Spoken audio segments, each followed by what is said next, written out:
Hello kids, welcome है बच्चों आपका इस वीडियो में। और हम पढ़ेंगे ABCD। ये क्या है? A, letter A for aeroplane. B for banana. C for cat. D for क्या होता है kids? D for dragon. Letter E for elephant. F for fish. This is G. और G for क्या होता है बच्चों? G for goat. G के बाद आता है kids H for horse. I for ice cream. J for joker. K for kangaroo. L for lamp. M for moon. N for noodles. Letter O for owl.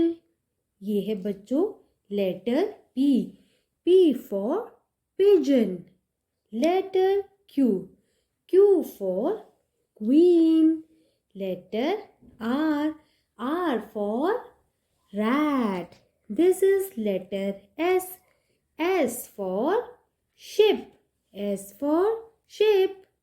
Letter T for tiger. कौन सा letter है kids? Letter U for umbrella. Letter V for van. Letter W for watermelon. X for Xmas tree. Letter Y for yak. Letter Z for zoo. A B C D E F G H I J K L M N O P Q R S T U V W X Y Z। Capital letter ABCD A to Z। अब colours देखते हैं। ये कौन से colour है बच्चों? Green, और ये है रेड, और ये रहे ब्लू, और ये है हमारे pink. Colourful ABCD। Keep learning. Bye bye kids.